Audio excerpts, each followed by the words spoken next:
पहली बार मैंने आपका इंटरव्यू किया था जब आप इनेलो में थे, अब आप कांग्रेस में हैं और आपको कांग्रेस में एक अच्छे पदों के साथ बुलाया गया, तो ये कहा जा सकता है कि मतलब आपको कुछ लालच के उसमें आए हैं? देखिए, मैं पहले भी कहता है और मैं आज भी कहता हूँ, कुलदीप बिश्नोई जी राजनीति के लायक नहीं है। कुलदीप बिश्नोई जो हैं वो कितने मुद्दे मैं आपको गिनाऊं। छोटा सा हरियाणा प्रदेश बेरोजगारी में नंबर 1 पहुंच गया, महंगाई चरम सीमा पे है, बुजुर्गों की पेंशन काटी जा रही है, किसान सड़कों पे लाठियां खा रहा है, स्कूल बंद किए जा रहे हैं। कितने मुद्दे गिनाऊं? तो फिर ये लोगों की गलती है, किसी नेता की गलती नहीं है। फिर लोग पिसना चाहते हैं, फिर लोग महंगाई चाहते हैं, फिर लोग जो बेरोजगारी है उसको चाहते हैं। ये व्यक्ति पनौती है देश के लिए, जहाँ जाता है वहीं देश का सर्वनाश शुरू हो जाता है। लोग, हरियाणा प्रदेश के लोग इस बात को समझ चुके हैं कि हम चाहे जेजेपी को वोट दें, चाहे बीजेपी को वोट दें, उसको आईएनएलडी को वोट दें, ये वोट डायरेक्ट इनडायरेक्ट बीजेपी को जाएगा।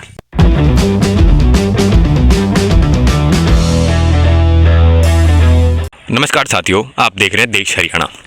मेरे साथ आज जस्सी पेटवाड़ हैं, कांग्रेस के युवा नेता और जो हरियाणा लेवल पर सोशल मीडिया के संयोजक है वो पद इन्हें मिला है। हमारे साथ हैं, इनसे बात करेंगे एक तो आदमपुर चुनाव जो आने वाला है और आने वाली स्ट्रेटजी, क्योंकि जो सोशल मीडिया के संयोजक बनाया गया इन्हें पूरे हरियाणा लेवल का, तो स्ट्रेटजी को कैसे आगे चलाते हैं और क्या इनका विजन है आगे के लिए। नमस्कार सर। जी नमस्कार जी। सबसे पहले तो बताइए, आपको इतने बड़े बड़े पद दिए गए हैं कांग्रेस में, आप पहले इनेलो में थे, तो ये पार्टी चेंज करने के मन में कैसे आई आपकी? क्योंकि जब पिछली बार मैंने आपका इंटरव्यू किया था जब आप इनेलो में थे, अब आप कांग्रेस में हैं और आपको कांग्रेस में एक अच्छे पदों के साथ बुलाया गया, तो ये कहा जा सकता है कि मतलब आपको कुछ लालच के उसमें आए हैं, या कारण क्या रहा आपका पार्टी बदलने का? सारी लड़ाई विचारधारा की होती है। विचारधारा बदल गई, हमारी विचारधारा बीजेपी के साथ कभी सेट नहीं बैठ सकती, ठीक है। तो जो विचारधारा का सारा अंतर है, मेन चीज़ क्या है, जब से इंडियन नेशनल लोकदल के 2 पार्ट्स हुए, जेजेपी अलग बनी है, उसके बाद हरियाणा प्रदेश में भारतीय जनता पार्टी के कुशासन को, भारतीय जनता पार्टी के एक नाकाम और नाकारा सरकार को अगर कोई हरा सकता है। हरियाणा प्रदेश में आज बेरोजगारी उच्चतम स्तर पर है, पूरे देश में सबसे ऊंचे स्तर पर बेरोजगारी है। हरियाणा प्रदेश में भ्रष्टाचार का इतना ज़बरदस्त बोलबाला है कि पूरे देश में किसी प्रदेश में इतना बड़ा नहीं है। यहाँ के मुख्यमंत्री खिचड़ी खाते हैं, आराम से सो जाते हैं।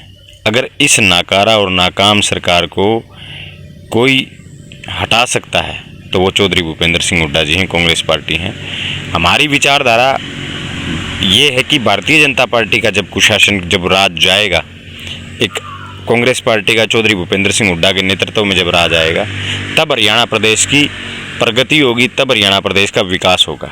यही इसी सोच के साथ मैंने अपना जो है, और मेरी ना कोई इनेलो के साथ मेरी कोई वाद विवाद है, ना मेरा चौधरी अभय सिंह चौटाला जी से कोई मनमुटाव है। जो आपको कांग्रेस की तरफ से जिम्मेवारियां मिली हैं उनके बारे में बताइए। आपका बेसिक जो आपको पद मिले, इनके लिए आपको क्या काम दिया गया, आपकी जिम्मेवारी क्या है?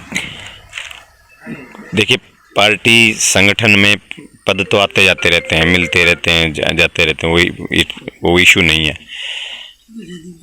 मैं प्रदेश महासचिव बना तो चुनाव लड़के बना हूँ, 40,000 वोट मिले। हाँ, आपके ये था, मैं बता देता हूँ, जो युवा प्रदेश महासचिव हैं आप, तो करीब 40,000 वोट मिली थी आपको उसमें। जी, वो चुनाव हुआ था। हाँ जी। यूथ कांग्रेस का। दूसरा, प्रदेश संयोजक मुझे चौधरी भूपेंद्र सिंह हुड्डा जी ने, भाई दीपेंद्र सिंह हुड्डा जी ने मुझे जो जिम्मेदारी सौंपी है प्रदेश संयोजक की, सोशल मीडिया हरियाणा प्रदेश की, तो वो उनको लगा होगा कि मैं इस चीज़ के लिए मैं काबिल हूँ और मैं इस चीज़ में कर सकता हूँ।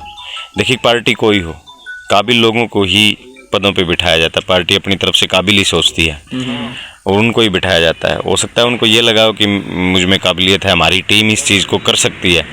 और सोशल मीडिया की आज जिम्मेवारी इसलिए भी बढ़ गई है क्योंकि आज भारतीय जनता पार्टी ने जात पात और धर्म के नाम पे पूरे देश को, ऐसे देश के नौजवानों को खासकर ऐसे बहका दिया था, बरगला दिया था कि पता नहीं भाई, देश में केवल हैरानी इस बात की है कि एक ऐसे मुद्दे छेड़ दिए धर्म के नाम पे, हिंदू खतरे में है। जब देश का प्रधानमंत्री सिख था, जब देश के राष्ट्रपति मुसलमान थे, तब तो हिंदू खतरे में नहीं था। आज देश के राष्ट्रपति भी हिंदू हैं, देश के प्रधानमंत्री भी हिंदू हैं, तब देश खतरे में कैसे आ गया? तो ये जो प्रोपगेंडे जो बीजेपी ने फैलाए हैं, उनको किस तरीके से कंट्रोल करके एक देश के नौजवानों को, क्योंकि सोशल मीडिया पे सबसे ज़्यादा नौजवान हैं, तो उनको किस तरीके से इस सच्चाई से अवगत कराया जाए, कैसे उनको धर्म और जात पात के मुद्दों से हटा के रोजगार, विकास और एजुकेशन के मुद्दों पे लाया जा सके, उसके लिए बहुत बड़ी जिम्मेदारी होती है। और इस जिम्मेवारी को हम सब की जिम्मेवारी बनती है कि हमारे भटके हुए नौजवान को हम सही रास्ता दिखाएं, ताकि वो शिक्षा की बात करे, रोजगार की बात करे, विकास की बात करे और जात पात और धर्म की बात से पीछे हट जाए। चुनाव का अगर रिकॉर्ड देखा जाए आपकी पार्टी का, कांग्रेस का, तो 10 साल हो चुके हैं सत्ता में नहीं आई है। अब की बार तीसरा चांस है आपके पास, तो क्या लगता है आपको? और ऊपर से आदमपुर चुनाव, पहली बात तो आदमपुर का चुनाव होना ही एक अपने आप में बड़ी विडंबना की बात है। जो आपके पहले विधायक हुआ करते थे उनको पार्टी से निकालना पड़ा, फिर वहाँ पर चुनाव हो रहा। लगता है कि आपकी बार दोबारा से कांग्रेस, क्योंकि गढ़ माना जाता है आदमपुर को उनका, बिश्नोई जी का, तो आपको क्या लगता है और किस नेता की तरफ अब की बार देखा जा सकता है कि वो कांग्रेस का प्रतिनिधित्व करेंगे? देखिए, मैं पहले भी कहता है और मैं आज भी कहता हूँ, कुलदीप बिश्नोई जी राजनीति के लायक नहीं है। कुलदीप बिश्नोई जो हैं वो विदेशों में रहने वाले और व्यक्ति हैं और उनका काम केवल अपने घर तक सीमित रहता है। 3-4 महीने में आएंगे, एक टेबल, इतनी बड़ी टेबल होती है, उसके पास बैठेंगे, 20-30 लोगों को बुलाएंगे और दिखाएंगे कि मैं लोगों की समस्याएं सुन रहा हूँ। गढ़ आदमपुर रहा है चौधरी भजनलाल जी का। चौधरी भजनलाल जी ने आदमपुर में काम किए हैं, रोजगार दिलाए और लगभग आदमपुर नहीं, आसपास के राजस्थान के इलाकों से भी बहुत सारे लोगों को रोजगार उन्होंने दिया है। लेकिन उस इशू पे नहीं जाते। भजनलाल जी का जो गढ़ रहा है वो उसका एक कारण रहा है। चौधरी भजनलाल जी कैसे नेता थे, कैसे नहीं, उस मुद्दे से हट के हम चौधरी कुलदीप बिश्नोई जी पे आते हैं। कुलदीप बिश्नोई जी जब से वहाँ, कभी ये ऐसे व्यक्ति हैं जिन्होंने आदमपुर को वनवास की तरफ धकेलने का काम किया। तो आपने काफ़ी सुना भी होगा कि कुलदीप बिश्नोई जी कहते हैं कि मैं 52 साल का वनवास दूर करूंगा, 54 साल का वनवास दूर करूंगा, 26 साल का वनवास दूर करूंगा। मुझे हैरानी है, जो परिवार लगातार 54 साल से आदमपुर से जीत रहा है उसको हम वनवास में कैसे बोल सकते हैं? हाँ, आदमपुर हल्का वनवास काट रहा है 26 साल से, ये मैं उसकी कारण बता सकता हूँ। उसका कारण केवल और केवल एकमात्र केवल कुलदीप बिश्नोई है। जब कांग्रेस का राज बना 2005 में 67 सीट आई, जब चौधरी भजनलाल जी, अब एक व्यक्ति की थोड़ी ही है, कभी भजनलाल जी मुख्यमंत्री रहे, कभी चौधरी भूपेंद्र सिंह हुड्डा जी रहे। अब चौधरी भूपेंद्र सिंह हुड्डा जी मुख्यमंत्री बन जाएंगे तो आगे दीपेंद्र जी का नंबर आ जाएगा और किसी का नंबर आ जाएगा। अब कुलदीप बिश्नोई 2005 में जब कांग्रेस ने चौधरी भूपेंद्र सिंह हुड्डा जी को मुख्यमंत्री बना दिया तो भजनलाल जी को गवर्नर बनाने की बात आई। इसको कुलदीप को सेंटर में मिनिस्टर बना रहे थे, चंद्रमोहन बिश्नोई जी को मुख्यमंत्री बना ही दिया था कांग्रेस ने। लेकिन इस व्यक्ति ने अपनी हठ धर्मिता, अपनी बेवकूफ़ी और अपनी एक छोटी मानसिकता दर्शाई और नई पार्टी बनाई और 2005 में आदमपुर को वनवास में भेज दिया। 2009 में फिर अंजका की 5 सीटें बनी पूरे हरियाणा में, सारे विधायक 6 सीटें बनी। 5 विधायकों ने ये कहा कि हमारी विचारधारा कांग्रेस है, हम इनेलो या हम बीजेपी के साथ नहीं जाएंगे, आप कुलदीप बिश्नोई जी कांग्रेस में आ जाइए और हम 6 के 6 सम्मानजनक चौधरी भूपेंद्र सिंह हुड्डा जी से, सोनिया जी से बात करेंगे। लेकिन वहाँ भी उन्होंने कहा नहीं, मुझे तो भूपेंद्र सिंह हुड्डा को मुझे मंजूर ही नहीं है। वो 5 चौधरी भूपेंद्र सिंह हुड्डा जी के साथ गए। फिर इस व्यक्ति ने आदमपुर को वनवास से दूर किया। 2014 में जब भारतीय जनता पार्टी ने कहा कि हम 45 सीट पे लड़ेंगे, तब फिर इस व्यक्ति ने कहा कि तुम्हारा तो 45 पे जनाधार ही नहीं है। 2 सीटों पे आंजका लड़ी, 8 पे बीजेपी लड़ी, 8 बीजेपी जीती, 2 ये खुद हारा। उसके बाद ये व्यक्ति भारतीय जनता पार्टी के पास कहता है कि मैं तो 45 पे नहीं लड़ूंगा, मैं तो ज़्यादा लड़ूंगा, मेरा तो जनाधार बहुत ज़्यादा है। फिर ये व्यक्ति बीजेपी से अलग हुआ और 2 सीटों पे सिमट के रह गया, फिर आदमपुर को वनवास भेज दिया 5 साल का। 2017 में कांग्रेस ज्वाइन कर ली। लोकसभा चुनाव में जमानत जब्त हो गई आदमपुर से हार गए। कुलदीप बिश्नोई का बेटा जो भव्य बिश्नोई, जिसको भारतीय जनता पार्टी ने कैंडिडेट बनाया, वो 30,000 वोटों से ज़्यादा आदमपुर से हारा। और ये भी इतिहास है, चौधरी भजनलाल जी के राजनीतिक शुरू करने के बाद पहली बार आ रहे। और अब जब कांग्रेस का राज सारी उसको हरियाणा को, पूरे देश को दिखाई दे रहा है कि भाई हरियाणा प्रदेश में चौधरी भूपेंद्र सिंह हुड्डा के नेतृत्व में 70 सीटें आएंगी, तब इस व्यक्ति ने फिर आदमपुर को वनवास पे भेजने का फैसला ले लिया। ऐसी क्या मजबूरी थी? जो व्यक्ति कांग्रेस में तो प्रदेश अध्यक्ष के बिना नहीं मान रहा और भारतीय जनता पार्टी में कहता है कि मैं कार्यकर्ता बन के आऊँगा। ऐसी क्या मजबूरी थी उस कार्यकर्ता की कि वहाँ तो वो व्यक्ति दरी बिछाने के लिए तैयार है और कांग्रेस में उसको प्रदेश अध्यक्ष के अलावा कुछ मंजूर नहीं है, जबकि वो CWC का मेंबर था। हरियाणा प्रदेश से केवल 2 व्यक्ति CWC के मेंबर थे। 2.5 करोड़ लोगों में से 2 लोगों को चुना हुआ था, दीपेंद्र हुड्डा जी और कुलदीप बिश्नोई। लेकिन इस व्यक्ति ने फिर आदमपुर के लोगों के साथ धोखा करने का काम किया। ये व्यक्ति एक ऐसा व्यक्ति है जो ना किसी को सामने से जानता है, अंदर बैठा है तब भी लोग कहेंगे ना इसके किसी के इसका ये कि ये घर बैठा हो लोगों से मिल लेना, इसके वैसे तो इसके पास आने जाने वाला कोई नहीं है। लेकिन फिर भी आदमपुर के लोग अगर किसी उम्मीद से इसके पास चले जाएं तो ये व्यक्ति या तो विदेश मिलता है या फिर ये व्यक्ति कहीं और मिलता है, लोगों को नहीं मिलता ये। अब आपकी पार्टी के बारे में बताइए कि किस नेता को मौका मिल सकता है आदमपुर से? चौधरी प्लानिंग हुई होगी आपकी? चौधरी भूपेंद्र सिंह हुड्डा जी ने तय करना है, कांग्रेस पार्टी ने तय करना है कि कौन आदमपुर का रण जीत सकता है। लेकिन मैं आपको ये बता दूं, कांग्रेस पार्टी से चाहे चौधरी जयप्रकाश जी आए, चाहे संपत सिंह जी आए, कोई भी कैंडिडेट आए, कांग्रेस पार्टी की जीत भारतीय जनता पार्टी ने वैसे ही तय कर दी है। क्योंकि भव्य बिश्नोई जो है वो ऐसा एकमात्र चेहरा है जो आदमपुर से आ रहा है भजनलाल के परिवार में, और वो अब की बार 100% हारेगा फिर से। और ये विधानसभा कांग्रेस पार्टी इससे जीतती रही है, ये गढ़ कांग्रेस का रहा है और ये गढ़ कांग्रेस का ही रहेगा। और यहाँ से कांग्रेस पार्टी 3 तारीख को अब जब वोटिंग होगी और 6 को रिजल्ट आएगा, आप मेरी बात का ध्यान रख लेना, उस रिजल्ट में कांग्रेस बड़ी जीत से जीतेगी। क्योंकि लोगों ने अब ये तय कर लिया है कि इस व्यक्ति का जब मन करता है कांग्रेस में आ जाता है, जब मन करता है भारतीय जनता पार्टी में चला जाता है, जब मन करता है अपनी पार्टी बना लेता है। आज तक एक वीडियो मुझे दिखा दीजिए, हिंदुस्तान का पहला सांसद है कुलदीप बिश्नोई, जिसकी ग्रांट वापस जाती है, जिसकी MP कोटे की ग्रांट वापस चली जाती है। हिंदुस्तान में ऐसा कोई दूसरा सांसद नहीं मिलेगा आपको, एकमात्र ये व्यक्ति है। कुलदीप बिश्नोई एकमात्र ऐसा व्यक्ति है जिसकी हरियाणा विधानसभा में 10% भी हाजिरी नहीं है।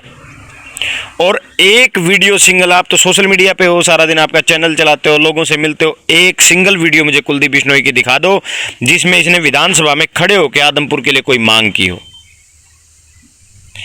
ED, CBI, प्रदेश अध्यक्ष और चौधरी भूपेंद्र सिंह हुड्डा या राहुल गांधी के से समय न मिलने का केवल बहाना है। ये व्यक्ति 2 साल से ज़्यादा से समय से, जब इसके ऊपर पहली रेड पड़ी ना ED की, ये व्यक्ति तब से भारतीय जनता पार्टी के मनोहर लाल खट्टर के संपर्क में है। और तब से ये व्यक्ति भीख मांग रहा है जोड़ी करके कि मेरे को आने दो, मेरे को शामिल कर लो, मेरे को शामिल कर लो। लेकिन भारतीय जनता पार्टी भी इस व्यक्ति को, क्योंकि ये महत्वाकांक्षी आदमी है, कांग्रेस में इसके वर्कर नारा लगाते थे कि भावी मुख्यमंत्री है कुलदीप बिश्नोई, एक दिन बीजेपी में लगवा देना। आदमपुर चुनाव आ गया, आदमपुर चुनाव में इसके वर्कर जो हैं वो एक दिन नारा लगा देना कि भावी मुख्यमंत्री आ गया। देख फिर मनोहर लाल खट्टर इनका क्या हाल करता है। ये यहाँ इज्जत थी, मान सम्मान था, ये व्यक्ति तो वही मैं जानना चाह रहा हूँ। कांग्रेस में इज्जत थी, मान सम्मान था, पद भी आप बोल रहे हो कि भाई चलो राष्ट्रीय अध्यक्ष ना सही कोई छोटा मिल जाता है उससे, लेकिन यहाँ पे तो कार्यकर्ता है, फिर भी ये कांग्रेस से दूर क्यों हटे? क्योंकि देखिए, जो इनकी अगर लिनिएज की बात करें तो भजनलाल का परिवार आता है, आदमपुर को भजनलाल का मान लिया आप, जैसे आपने कहा गढ़ मानते हैं। फिर भी अगर कोई नेता, कोई बड़ा नेता टूट के किसी दूसरी पार्टी में जाता है तो जहाँ से टूटता है उसका कुछ तो नुकसान होता होगा।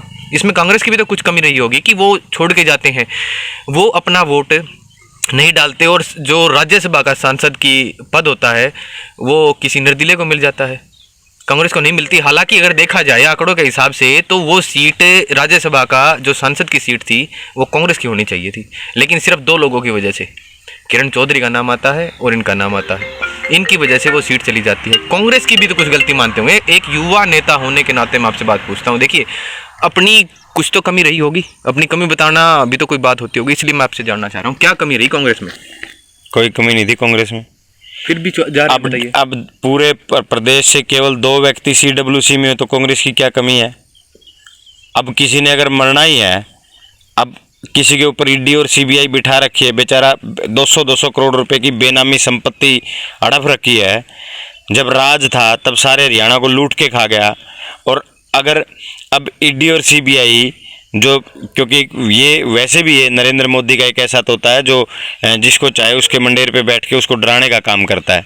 इसको ये डर था कि तीनों, भव्य बिश्नोई के ऊपर भी और रेणुका बिश्नोई के ऊपर भी और कुलदीप बिश्नोई के ऊपर भी, तीनों के ऊपर आय से अधिक संपत्ति का मामला बनेगा, और इस डर से कि कहीं सारा परिवार जेल में ना बैठ जाए, इस डर से इसने भारतीय जनता पार्टी को चुना। अब क्या कमी है कांग्रेस की? 2.5 करोड़ लोग हैं हरियाणा प्रदेश में, ठीक है, बहुत सारे नेता हैं कांग्रेस पार्टी में और 31 विधायक हैं कांग्रेस पार्टी में। इसमें कौन सी मुकार आती थी भाई? इसको मतलब CWC का मेंबर बना दिया। आप तो 31 नहीं रहे ना? 30 हो गए, अभी 31 फिर हो जाएंगे, 6 तारीख को फिर 31 हो जाएंगे। पुरिल, आपको लगता है कि सच में ये हो पाएगा? क्योंकि मैंने इलाहाबाद का इलेक्शन भी कवर किया था, वहाँ भी बातें थी कि भाई आपका विधायक आ सकता है, लेकिन अगर उस आपने बड़ौदा का क्यों नहीं कवर किया? बड़ौदा कवर किया मैंने, फिर वो आने आया विधायक। अरे भाई साहब, वो आपका गढ़ माना जाता है, हुड्डा साहब का गढ़ माना जाता है, वो बताइए कैसे छिन जाएगा? 90 पर वहाँ पर 90,000 से ज़्यादा वोटें जाटों की है। अगर मैं देखिए ज़्यादा जातिवाद की बात नहीं करना चाहूँगा, लेकिन ये बात साफ थी कि ये जाट वर्सेस अदर कास्ट हो गया था इलेक्शन, मैंने पूरा इलेक्शन कवर किया था। तो अब इस बात को कैसे एक्सेप्ट करें कि आदमपुर में, जैसे आप बोल रहे हो कि बहुत बड़ी जीत होगी, क्या कौन से कंसेप्ट जो आपकी तरफ? मैं 3-4 गांव में मेरी वहाँ ड्यूटी थी, मुझे तो कभी भी नहीं लगा कि विजय वहाँ जात पात का था। ये भारतीय जनता पार्टी के लोगों की और गोदी मीडिया की एक मानसिकता है कि ये जाट नॉन जाट हो जाता है। जाट तो यहाँ भी 60,000 वोट जाटों के हैं, आदमपुर में भी 60,000 वोट जाटों के हैं। इससे क्या फ़र्क पड़ता है? क्या हो सकता है भाई पूरे 100% जाट कांग्रेस को वोट देते हैं? कुछ 100% नहीं होता, लेकिन एक लहर की बात होती है। जैसा बड़ौदा चुनाव में देखा गया, उसमें बेसिकली देखा गया था कि more than 50% of the voters are belonging from Jat community. तो जो विश्लेषणकर्ता थे उनका कहना था कि अगर जाट कम्युनिटी किसी पार्टी की तरफ झुकेगी तो वो जीत सकता है, और वो झुकी कांग्रेस की तरफ, जिसकी वजह से बड़ौदा में आपकी जीत हुई। ये इलाहाबाद में नहीं हुआ। ये अब बात आती है, चलो वो तो चलो बीत गया, एक सीट आपको मिल गई क्योंकि आपकी पहले भी तो आपकी थी वो वहाँ। लेकिन अब की बार देखा ये जाना है, इलाहाबाद में इनेलो की थी, इनेलो के पास चली गई, बड़ौदा में थी कांग्रेस की थी, कांग्रेस के पास आ गई। लेकिन अब आदमपुर में पता चलेगा कि कांग्रेस की मजबूती और उनका संगठन कितना मजबूत है। आपको क्या लगता है किन कारणों से आप जीत पाएंगे? कारण बताइए। कारण सिर्फ एक है कि लोग जानते हैं कि विकास, रोजगार और खुशहाली कोई ला सकता है तो वो कांग्रेस है, चौधरी भूपेंद्र सिंह हुड्डा जी हैं। कितने मुद्दे मैं आपको गिनाऊं? छोटा सा हरियाणा प्रदेश बेरोजगारी में नंबर 1 पहुंच गया, महंगाई चरम सीमा पे है, बुजुर्गों की पेंशन काटी जा रही है, किसान सड़कों पे लाठियां खा रहा है, स्कूल बंद किए जा रहे हैं। कितने मुद्दे गिनाऊं? ऐसा नाकारा मुख्यमंत्री और ऐसी नाकारा सरकार हरियाणा प्रदेश के आज तक भाग्य में नहीं थी जो आज आई है। मुख्यमंत्री खिचड़ी खा के सोने का काम करता है। सड़क पे क्या हो रहा है? आए दिन गोलियां चल रही हैं। आप जहाँ बैठे हो यहाँ 80 में 2 दिन के अंदर 3 मर्डर हो गए, लेकिन कोई कोई संभालने वाला नहीं है। आज छोटा सा हरियाणा प्रदेश 33% से ज़्यादा की बेरोजगारी पे पहुंच गया, जहाँ जिसके तीनों तरफ दिल्ली बसी हुई है। 34.2%, तकरीबन हर तीसरा युवा बेरोजगार हरियाणा। फिर कि कौन से मुद्दे की? आज बुजुर्गों की पेंशन काटी जा रही है, तनख्वाह देने के नहीं है, कर्मचारी नहीं, स्कूल। अरे इससे बड़ी बात क्या होगी कि जो कांग्रेस गांव गांव स्कूल लेके आई थी, जहां पहले जमाने में आप भी सुनते थे कि भाई 10 गांव में, बड़े गांव में एक स्कूल होता था, फिर हर गांव में स्कूल हो गया था, ठीक है मान लिया। कांग्रेस जो स्कूल है वो स्कूल बंद कर दिए, स्कूल बंद कर दिए बच्चों के। बच्चे कहाँ जाएंगे? 5 साल की लड़की कितनी दूर किस गांव में जाएगी? विधायक खरीदने के पैसे हैं, आलीशान दफ्तर बना दिए 5 स्टार हर जिले के अंदर, उसके लिए पैसे हैं। सरकार गिराने के पैसे हैं दूसरी पार्टियों की, लेकिन कर्मचारियों को तनख्वाह देने के लिए नहीं है, युवाओं को रोजगार देने के लिए नहीं है, बच्चों को स्कूलों में पढ़ाने के लिए सुविधाएं नहीं है, बुजुर्गों की पेंशन, बुजुर्गों को बुढ़ापा पेंशन देने की नहीं है, किसान को मुआवजा और भाव देने का के लिए पैसे नहीं है। और कितने मुद्दे। अगर हरियाणा प्रदेश बचाना है तो आदमपुर के लोगों को कांग्रेस को जिताना पड़ेगा। अगर आदमपुर के लोगों ने गलती कर दी और फिर भारतीय जनता पार्टी को जिता दिया तो फिर ये लोगों की गलती है, किसी नेता की गलती नहीं है। फिर लोग पिसना चाहते हैं, फिर लोग महंगाई चाहते हैं, फिर लोग जो बेरोजगारी है उसको चाहते हैं। और आदमपुर का जो क्योंकि मैं खुद 15 से 20 गांव में आदमपुर गया हूं। आपकी ड्यूटी लगी है, काम है कुछ आपका? हाँ, मेरी वैसे पार्टी की तरफ से ऑफिशियल ड्यूटी कालीरामन गांव में लगी है, लेकिन वैसे मैं 12-13 गांव में चुनाव डिक्लेयर होने से पहले भी गया हूं। वहां के लोग भरे बैठे हैं, वहां के लोग चाहते हैं कि अब की बार हम इस व्यक्ति को सबक सिखाएंगे, जो व्यक्ति हमारी ज़रूरत पे ना कभी खड़ा मिलता, जो व्यक्ति ना हमारे सुख दुख में आता, जो व्यक्ति केवल वोट मांगने तो आ जाता है, उसका पूरा परिवार। अब देखना आप, रेणुका बिश्नोई जी अपने आप को आदमपुर का सुख दुख का साथी बताएंगी। भव्या बिश्नोई तो मतलब ऐसा काबिल नौजवान है, आदमपुर में कोई नहीं है जिसको लंदन से बुला के टिकट दे दिया। हम माने कि कुलदीप बिश्नोई ने चुनाव लड़ना था, भाई उसने इस्तीफा दिया था, ठीक है उसका अधिकार है। एक व्यक्ति को लंदन से बुला के टिकट दिया, क्यों? आदमपुर में कोई युवा नहीं था क्या? कोई ऐसा लायक नहीं था? और भव्या बिश्नोई ने कौन सी आदमपुर में मतलब वो कर रखी है? लोकसभा चुनाव के छोड़ के कभी वो व्यक्ति आदमपुर में नहीं गया, उसको पूरे गांव का नाम याद नहीं है। कल एक पत्रकार उससे पूरे गांव पूछने लग गया कि गांव की संख्या कितनी है, कभी 55 बता रहा है, कभी 57 बता रहा है, कभी 62 बता रहा है। जिस व्यक्ति को अपने हल्के के गांव की संख्या नहीं पता, वो व्यक्ति वहां से चुनाव जीतेगा, वो व्यक्ति लोगों का भला करेगा। ये व्यक्ति, ये भव्या बिश्नोई चुनाव हारेगा, हारते ही फिर ये 2 साल के लिए लंदन शिफ्ट हो जाएगा। अच्छा, जेजेपी की भी कुछ इसमें रहेगा, क्या लगता है आपको? जेजेपी कुछ नहीं, जेजेपी हो चुकी है, कांग्रेस बीजेपी रहेंगी। जेजेपी का मुझे नहीं लगता कोई आने वाले 20-25 साल में एक एमएलए भी जीतेगा। जेजेपी कारण क्या रहेगा इस बात का? कारण ये रहेगा कि लोग समझ चुके हैं, लोग बीजेपी से पीछा छुड़वाना चाहते हैं। बीजेपी से मान गया मैं। देखिए, जो जिस पार्टी की तरफ आप पहले थे उसका एक धड़ा निकलता है, जेजेपी बनती है, 10 सीटें आती हैं। मैं भी उस बेल्ट से बिलोंग करता हूं जहां पर उन्हें 10 सीटें मिली, तो मैंने बड़ा ऑब्जर्व किया था। तो आपको क्या लगता है? मुझे भी लगता है कि आगे शायद भविष्य इतना आसान नहीं होगा, लेकिन कारण क्या है कि उनका भविष्य आसान क्यों नहीं हुआ? स्पेसिफिकली जेजेपी की बात करूं तो लोग अब समझ गए भाई कि कांग्रेस को वोट डालोगे वो बीजेपी के खिलाफ पड़ेगा। सरकार बीजेपी की है देश प्रदेश में, एक काम गिना दो कोई, पूरे देश में कह रहा हूं मैं। अरे नरेंद्र मोदी रोडों का उद्घाटन करता है, वो रोड 15 फुट धंस जाते हैं। नरेंद्र मोदी ट्रेन का उद्घाटन करता है, वो ट्रेन चलती चलती टूट जाती है, चलती चलती। अब नरेंद्र मोदी ने बुलेट ट्रेन का उद्घाटन किया था, 6 घंटे जाम रही, दूसरी ट्रेनों, लोकल ट्रेनों से लोगों को भेजना पड़ा। जिस एक्सप्रेसवे को मोदी ने इतने बड़े बड़े हाथ करके उद्घाटन किया था, यूपी सरकार की बहुत बड़ी कामयाबी बताई थी, परसों उसमें 15 फुट नीचे गाड़ी गिर गई, उसको निकाला है। ये व्यक्ति पनौती है देश के लिए, जहां जाता है वहीं देश का सर्वनाश शुरू हो जाता है। लोग, हरियाणा प्रदेश के लोग इस बात को समझ चुके हैं कि हम चाहे जेजेपी को वोट दें, चाहे बीजेपी को वोट, उसको आईएनएलडी को वोट दें, ये वोट डायरेक्ट इनडायरेक्ट बीजेपी को जाएगा। राज्यसभा के चुनाव में क्या हुआ? अरे विपक्ष इकट्ठा कर रहे हो आप, अभी फतेहाबाद में विपक्ष को इकट्ठा किया। हैरानी है यार, मतलब लोगों को मूर्ख बनाने की हद हो चुकी है। अब आप कह रहे थे ना किस लिए छोटा, ये मूर्ख हम नहीं बन सकते, हम गधों की लाइन में नहीं खड़े हो सकते। हमें सोचना पड़ेगा। राज्यसभा का चुनाव तब दोनों ने बीजेपी को वोट दिया और कहते हैं विपक्ष इकट्ठा करेंगे। अरे जरूरत पड़ते ही बीजेपी को वोट दे देते हो, बीजेपी को समर्थन दे देते हो। उपराष्ट्रपति चुनाव में बीजेपी को वोट, राष्ट्रपति चुनाव में तब बीजेपी को वोट। हैरानी इस बात की है कि फिर आप ये कहोगे कि भाई हम तो विपक्ष में हैं। अरे विपक्ष में कैसे? विपक्ष तो सरकार के खिलाफ चलता है और जरूरत पड़ते ही आप सरकार के साथ आ जाते हो। वो विपक्ष कैसे रहे? वो कैसे विपक्ष रह गया? इसलिए मैं कह रहा हूं कि लोग अब समझ चुके हैं कि भाई भारतीय जनता पार्टी से पीछा छुड़ाना है तो केवल एक ही ऑप्शन हमारे पास है, चौधरी भूपेंद्र सिंह हुड्डा जी और कांग्रेस पार्टी। ये ही भारतीय जनता पार्टी से पीछा छुड़ा सकते हैं हरियाणा प्रदेश की जनता का।